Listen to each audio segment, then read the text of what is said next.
Today we have the Burston Incarnon here. It's a very good Incarnon mode for just if you want a bullet hose weapon to just hold down the trigger.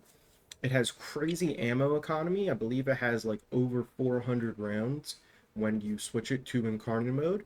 It has some great Incarnon perks to go with it, and it's like super easy to build for, and it's very flexible to build for. You can honestly build like whatever element you want on it and have a good time. For this video, I'm running Viral Heat just because it's like a typical normal good element. I've run Blast with it. I've run Radiation Toxin with it when fighting the Murmur. It's a very flexible gun, and it's actually awesome to like just pick up this week, maybe this weekend in your Steel Path circuit before the weekly rotation turns around. But I'll show you how it performs against these corrupted Steel Path guys right here. We'll charge up the Incarnon. And then, yeah, we had 600 rounds there. And you just kind of hold up the trigger. I do have galvanized mods on and my primary merciless on to stack it. But once it's all stacked, you just kind of tear right through these guys. We'll watch this bombard here. And I am aiming center mass. I'm not even going for headshots. So, yeah, very good. Those 20 guys wiped out in about 260 bullets.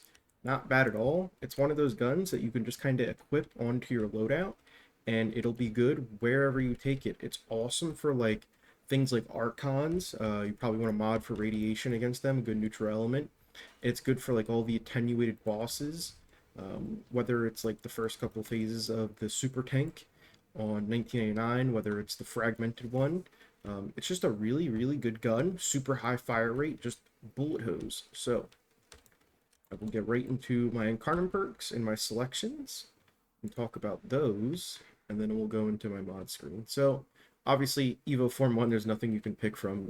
It's just, the full auto mode and telling you what happens. But we'll go into my first one here. Honestly, this one is just whichever one you want. Obviously I'm on this one.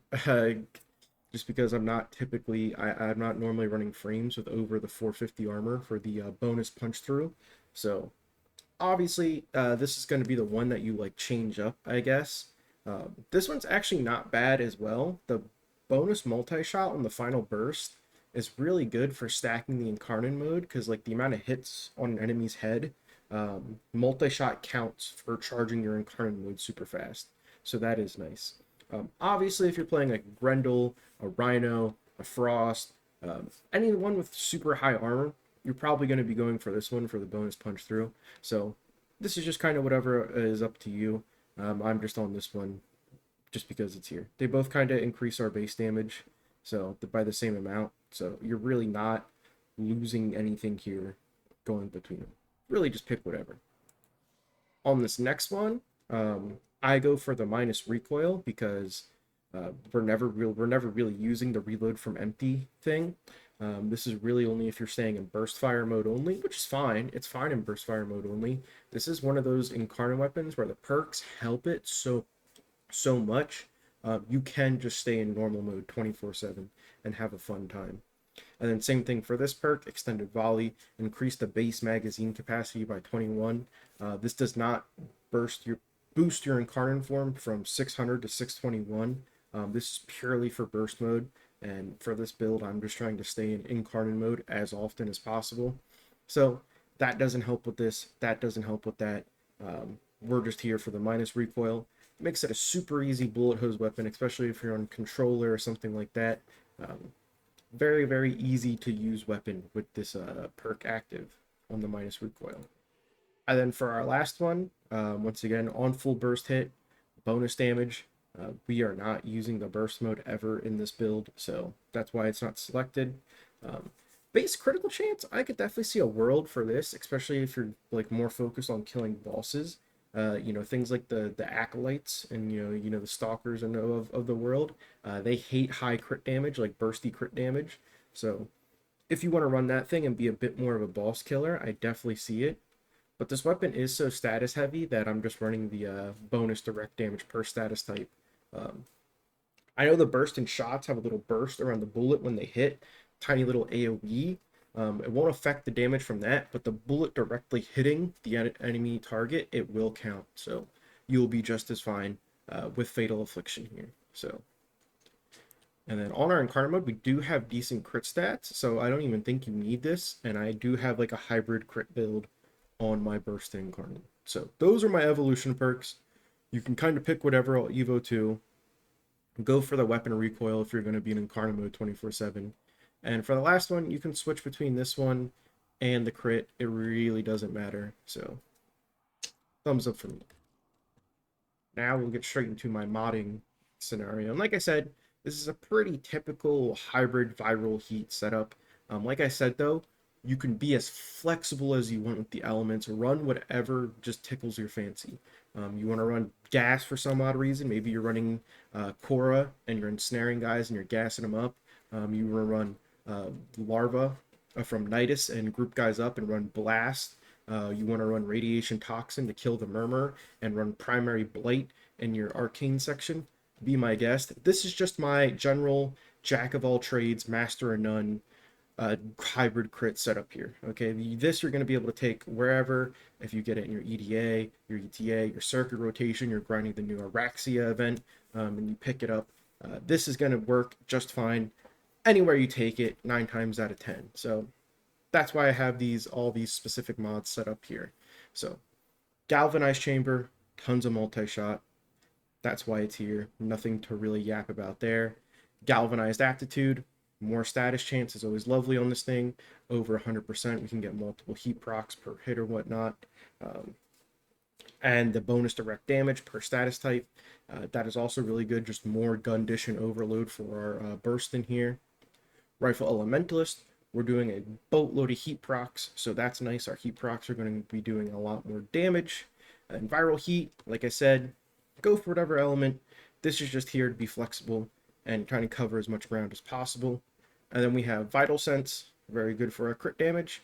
And I have critical delay over like Point Strike or anything else because this thing has so much fire rate in its Incarnate mode that you really don't even feel the minus fire rate from critical delay.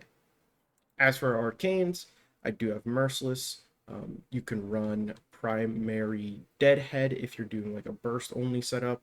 I definitely see a world where that works. I have Dexterity on. You can run that if you are running like a melee setup and then you want to pop out your Burston every now and then to supplement your melee. Primary Blight, and then you run Radiation Toxin. That's a very good combo. Primary Crux, if only the ammo efficiency worked in our Incarnate mode, I think this would be awesome, but I probably wouldn't run it otherwise. You could do like a cool Corrosive Cold build with Primary Frostbite, so it is what it is. I would stick to, the typical Stalker Arcanes or Primary Blight if we really wanted to. So that is my build. I mean, it's very simple. It is a bullet hose weapon. You just charge up the Incarnate mode and you hold down the trigger and you have a good time. There's really not much to say about it. It's a very simple weapon. It's a very good weapon, and I think that's why it's like a lot of people's favorites. A lot of people really enjoy this thing, so I completely understand why. And I recommend you get it this week from your Incarnate. There's not like a lot of really good juicy ones up this week, so I would definitely get this one. This would be my first pick on like 5 out of 10 of my Steel Pass circuit. So yeah, I'm gonna go hop in a Kuva Survival. We're gonna go hold the trigger down the hallways with this thing, so I'll see you there. Alrighty, we are back on the nice little Kuva Fortress tile set. I was hoping to get the super tight hallways here, but instead we are in the more open little bunker area. But I mean, this thing's gonna have no trouble either way. I do have my Sentinel on, priming enemies with some cold damage, so we are getting a little bit of a boost to our crit damage, but it's nothing to really shift the needle. And yeah, with the Burston Incarnon, you just hold down the trigger. You aim down the sights and hold down the trigger. Because of that, I could see a, I don't know the name of it. I don't even use it that much. The crit mod that benefits you while you're aiming down the sights and killing guys and shooting guys. It's good. It's just so much extra capacity used up for such a marginal difference most of the time. So, I don't know. I prefer the typical hybrid setup, but hey, more crit's more crit, We should be just fine on here. I'm not really worried about life support or keeping things up and whatnot. I think we'll do a-okay. If anything, we're killing the guys too fast and it's going to mess up their spawns a little bit. We might have to shift rooms every now and then, but should not be too hard. But on top of that, with our sentinel freezing the guys, that's more for my sake and survivability than the gun's sake, to be honest. It's nice to have some light CC and have the enemies be frozen. Boop, boop, boop. The range on this thing is very nice too. It does have some nice reach to it.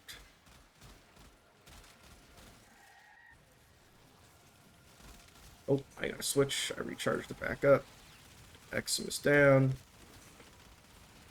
I mean, what is there not to love? I've honestly never been the big fan of weapons like this. Even like when I first started playing the game way back in the day, I remember everybody loved the Soma. I was never a part of the Soma gang like that, or like the Bolt War gang back in the day. I think my most used weapon was just the base Tontor for the longest time.